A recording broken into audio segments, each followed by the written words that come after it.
तुम्ही मराठा समन्वयकांवर एक गंभीर आरोप केलेला आहे. काय नक्की आपला आरोप आहे, काय सांगाल त्या संदर्भात? सोलापूर शहरातील एक स्वघोषित मराठा समाजाचे समन्वयक म्हणून समाजात फिरणारे माऊली पवार यांनी सोलापूर लोकसभेमध्ये काँग्रेसचे उमेदवार प्रणिती शिंदे यांचं काम करण्याकरता काँग्रेसच्या नगरसेवकाच्या घरामध्ये बैठक करून मंगळवेढा रोडवर इनोवा क्रिस्टा गाडीमध्ये 20 लाख रुपये स्वीकारले आणि ते समाजाचं काम करतो असा त्यांना शब्द दिला. त्याप्रमाणे परवा जरंगे पाटील साहेब सोलापुरात आले होते. त्या दिवशी जरंगे पाटलांना बुके देतो आणि त्या दिवशी बुके देऊ शकले नाहीत. जरंगे पाटलांनी त्यांना गाडीतनं उतरवलं आणि सांगितलं की मी कुठल्याही राजकीय पक्षाचा पदाधिकाऱ्याचा बुके घेणार नाही, उमेदवाराचा बुके घेणार नाही.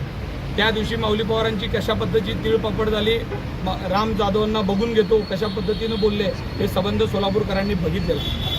हे स्वघोषित मराठा समाजाचे जे समन्वयक आहेत ते याआधीसुद्धा अशा गोष्टी टेंडर घेणं आणि समाजाला विकणं अशा बऱ्याचशा गोष्टी यांनी केलेल्या आहेत. पण समाज गल्लीपासून दिल्लीपर्यंतचं राजकारण करत असताना प्रचंड हुशार आहे.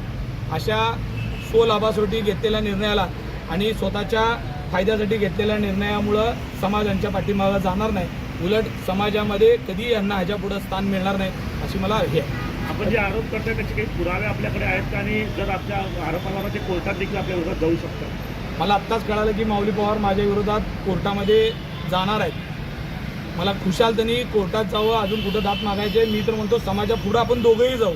माझ्याकडे असलेले पुरावे तुम्ही त्या दिवशी ज्या अपार्टमेंटमध्ये भेटलात त्याचे CCTV फुटेज माझ्याकडे आहेत. तुम्ही उमेदवाराला भेटलात, त्यानंतर मिटिंग झाली, तुमच्यासोबत कोण होतं त्याचे पुरावे.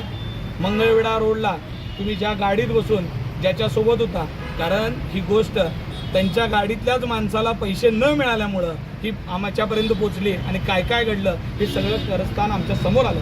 त्यामुळं माऊली पवारांनी हे पहिल्यांदा केलं नाही, ह्याच्या आधीसुद्धा असं बरेचदा केलेलं आहे आणि समाजाच्या जीवावर स्वतःची घरं भरण्याचं काम याआधी केलं आहे आणि आतासुद्धा सुरू आहे.